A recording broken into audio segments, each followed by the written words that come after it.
예, 지금 벌써 11시 지금 30분이 넘어서 35분을 향해 가고 있습니다. 이 경제복지 분야 질문도 많이 준비했는데, 시간 관계상, 간단하게 얼마 전에 공인이시니까 재산 공개 나왔는데, 혹시 지난해 재산세하고 종부세 얼마 내셨는지 숫자로 말씀해 주실 수 있나요? 제가 정확하게 기억은 안 나는데, 좀 내긴 냈습니다만. 알겠습니다. 예, 그래서 지금 시간이 다 됐는데, 이 문제는 꼭 짚어달라는 주문이 많았습니다. 양승태 대법관, 그 다음에, 대법원장, 이재용 삼성전자 회장에 대한 수사, 그 다음에 이번에 판결이 나왔습니다. 이 질문을 마지막으로 한번 짚어보도록 하겠습니다. 우리 김경태 국장. 아시겠지만 양승태 전 대법원장 47개 건이 다 무죄 났고 이재용 삼성전자 회장 19개 두고 무죄가 났습니다. 대체 무슨 일이 있었던 겁니까? 수사였습니다. 재판에서 무슨 일이 있었는지를 물어보신 게 좀 맞을 것 같고요. 이 두 가지 사안이 굉장히 큰 사안이었고 여러 가지 의견들이 많은 사안이었다는 것은 제가 인정하는데요. 아직 1심 단계고 하기 때문에 제가 잘 지켜보겠다 이 정도로 말씀드리겠습니다. 특히 검찰에서 제출한 증거, 압수수색 같은 건 문제가 많았다 그래서 인정할 수가 없다 그래서 사실상 수사장에 하자가 있다고 얘기를 합니다. 한겨레에서 굉장히 응원하는 보도를 당시 해주셨던 걸 기억하는데요. 법적인 판단에 대한 기준이라든가 그런 거는 굉장히 법리적인 문제입니다. 이 추후 잘 지켜보시면 될 문제라고 생각합니다. 사법농단 사건과 관련해서 대법원의 수사 의뢰로 진행된 사건이다 이런 표현을 하셨는데 사실상의 수사 의뢰로서 자료와 그것을 공개적으로 저희가 넘겨받았었죠. 조금 더 구체적으로 설명해 주시면. 이미 있었던 이야기고 많이 보도하셨으니까 아시겠습니다만 당시에 대법원에서 대법원의 내부 자료를 스스로 검색해서 추출한 자료를 문제 있는 자료들을 수사하고 있는 수사당국에 제출을 했던 사안이었고 그런 걸로 촉발된 사안이다라고 말씀드린 것처럼 굉장히 여러 가지 의견이 있을 수 있는 사안이다. 재판에 대해서 어느 정도의 개입이 어디까지 단죄될 수 있는가라는 문제고 그리고 그게 전례가 없었던 사안이기 때문에 여러 가지 의견이 있을 수 있고 평가가 있을 수 있다고 생각합니다. 서초동 얘기가 나서 마지막으로 서초동에 한 몇 년 근무하신 거죠 지금까지? 서초동 검찰이요? 검찰은 20여 년이고요. 서초동은 얼마 있었는지 제가 계산을 안 해봤네요. 거기서 서초동은 지금 중앙지검이나 대검 얘기하는 거죠. 제가 들으신 말씀은 사직에서 야구를 직권하셨다는 건 사직구장에서 봤다는 얘기는 동의가 되는 것 같은데 서초동에서 근무하셨던 것처럼 이 논란과 관련해서 지금 언론에 소송을 거신 걸로 알고 있어요. 소송을 걸었다고요, 저희가? 그러니까 지금 아마 저거 아닌가요? 중재비 같은 거 아닌가요? 그러니까 법적인 대응을 하신 걸로 알고 있는데 이건 우리가 서초동 하면은 검찰청을 얘기하는 것처럼 이걸 굳이 여당 대표가 또 젊은 정치인이 이런 문제를 제기할 필요가 있을까 하는 지적이 있는데 소치하셔야 되는 겁니다. 언론에 대한 대응에 대한 질문을 이해하는데요. 저는 언론에 대해서 대단히 존중하는 입장입니다. 그러니까 제가 다른 이재명 대표나 다른 정치인과 달리 저는 어떤 질문이라도 피하고 있지 않고 그리고 그게 제가 이제 말하는 과정에서 빌미를 줄 수 있다는 것도 저는 알고 있는데 저는 그걸 감수해야 한다고 생각합니다. 앞으로도 그럴 겁니다. 그런데 제가 소위 말하는 그런 언론이라든가 정확하게 말하면 언론도 아니죠. 그런 식의 청남동 제가 지금 말씀드린 건 그 청남동 루머 같은 그런 걸 얘기하는데 그런 식에 있어서 저는 공격을 굉장히 많이 당해왔어요. 그런데 그런 식의 어떤 이 유언 비어를 커뮤니티한테 뿌리고 그거를 기사화하고 이런 식의 주고받기 티키타카하는 식으로 사람을 공격하고 그것을 사실 기정사실화해버리는 식의 이런 공격에 대해서 그동안에 보수당이 대해왔던 방식이 잘못됐다고 생각합니다. 초장에 잘못된 게 있으면 분명히 문제가 있는 부분에 대해서는 저는 과거랑 달리 정확하게 문제 제기를 하고 그 문제에 대해서 평가를 받아두고 이렇게 쌓아두고 가는 것이 저는 더 적절한 대응이라고 생각합니다. 제가 그 사안은 어쩐지 잘 모르겠는데 그리고 제가 다 챙기는 건 아닙니다만 저는 기본적으로 잘못된 보도라든가 뉘앙스라든가 이런 게 있잖아요. 제목 장사를 하잖아요. 자꾸 계속 바꿔가면서 뭐 한 번에도 여덟 번씩 바꿔가잖아요. 내용은 똑같은데 그런 식으로 해서 이미지를 깎아먹으려는 식의 의도적인 보도들이 많이 있어요. 아시겠지만 그러면 그런 부분에 대해서 단호하게 문제 제기를 해보라라는 식의 지침을 제가 준 상황인데 그 상황 자체는 제가 모르겠습니다. 예, 자연스럽게 지금 그 플로어에 계신 우리 선배님들 주신 질문을 제가 대신 질문 드리겠습니다. 이게 관련된 그 질문이 마침 또 들어와 있습니다. 우리 조갑재 선배님, 이창섭 선배님, 그다음에 임동건 전 서울경제신문사장 공이 같은 주제를 주셨는데 삼성 경영권 불법 습계, 그다음에 회계 부정 사건과 관련해서 무죄 선고가 나왔는데 어쨌든 이 당시 수사 책임을 맡았던 특히 이복현 금감원장의 책임에 대해서 여쭤보셨어요. 그리고 양승태 1심 무죄 판결에 대해서 결국 경찰이 또 항소했는데 항소 포기를 건의할 의사가 있으신지 이런 질문을 비슷하게 여쭤봤습니다.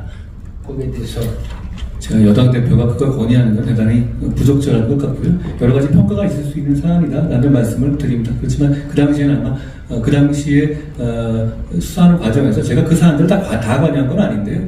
다 최선을 다했던 것으로 기억합니다. 다만 그 평가가 굉장히 다양할 수 있다는 점 저는 뭐 그거는 잘 알고 있고요. 시간이 지나면서 그 평가가 더 정확해질 것이라고 생각합니다. 예. 플로어 질문 또 간단하게 6.25 참전 언론인회 회장이신 박기명 선배께서 대신 질문을 주신 건데 6.25 참전제에 대한 수당이 다른 보훈 대상제에 대한 수당보다 빈약하다. 이거에 대한 어떤 좀 개선 용의가 있는지 여쭤보셨습니다. 꼭 그렇게 하겠습니다. 예. 그리고 우리 서옥식 선배님께서 얼마 전 아마 5.18 그 묘지 참배 뭐 관련해서 여쭤보신 것 같은데 북한판 국립묘지격인 애국 13명의 5.18 개입한 이런 묘미가 조성됐다는 사실이 목격됐다 하는 소식인데 정부는 파악하고 있는지 이런 질문을 주셨습니다. 뭐 파악하고 있는 내용이 있으신지 어쩐지 궁금합니다. 5.18 민주항쟁에 대해서는 확립된 정부의 입장이 있습니다. 그리고 여러 가지 다양한 의견이 있다는 것도 제가 잘 알고 있다는 말씀을 드립니다. 예.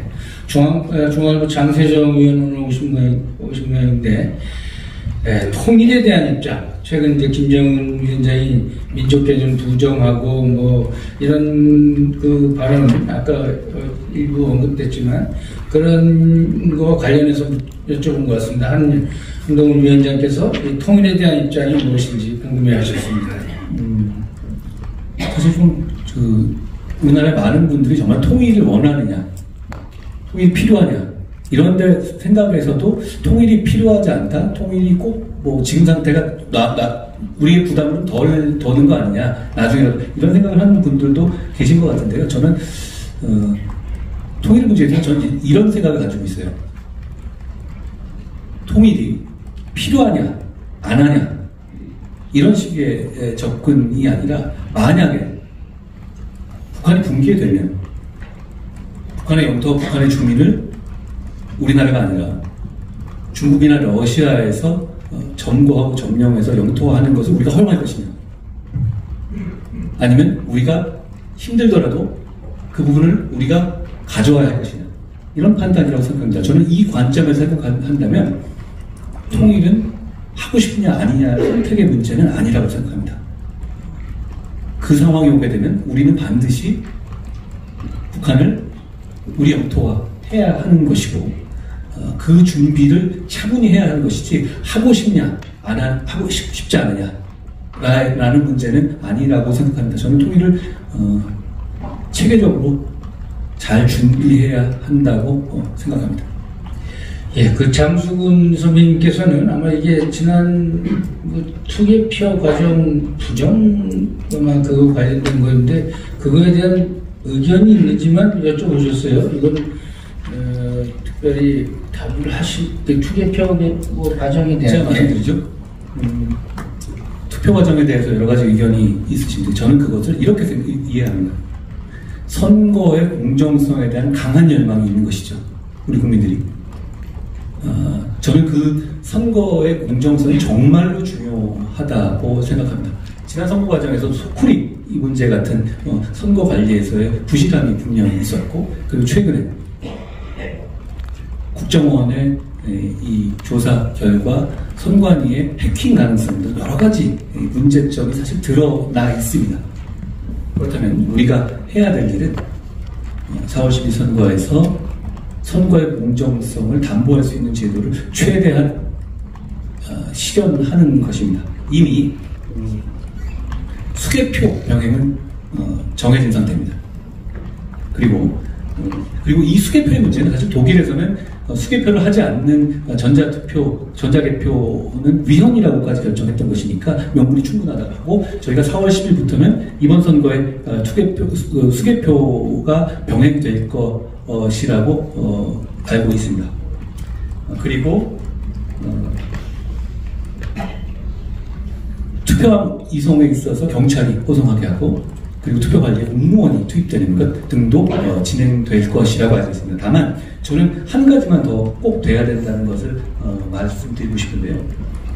우리 법상에 사전투표 관리관이 도장을 찍게 돼 있거든요. 그거를 대법원 판례하고 규칙으로 인해서 도장을 직접 안 찍어도 되는 식으로 지금 운영이 되고 있습니다. 저는 이거 실제로 도장을 꼭 찍어야 한다고 생각합니다. 이걸 못 찍을 이유도 없죠.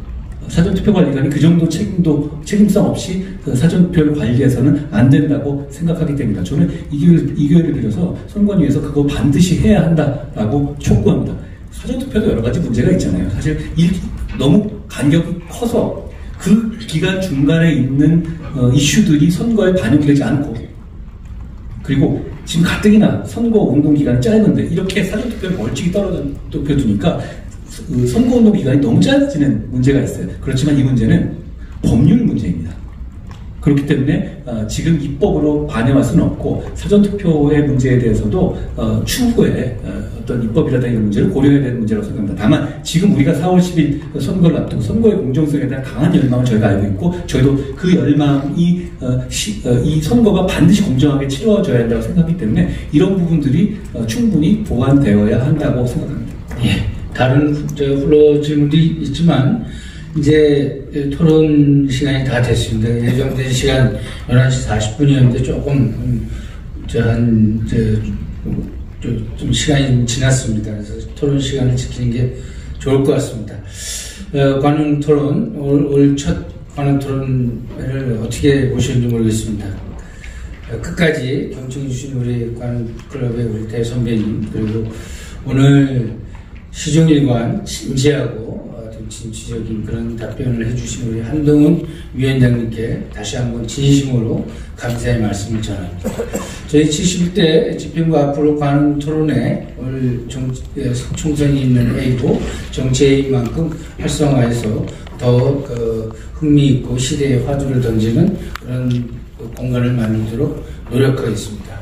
광고처럼 들으시게 좀 이제 설 연휴가 지나고 나면 다른 당대표들의 관훈 토론도 예정되어 있음을 고지해드립니다. 시대의 화두를 공정하고 객관적으로 전하는 관훈 토론회가 되도록 더욱 노력하겠습니다. 이것으로 올 첫 관훈 토론회 마치겠습니다. 네, 감사합니다. 예. 한동훈 위원장님과 관훈 평론을 수고 많으셨습니다.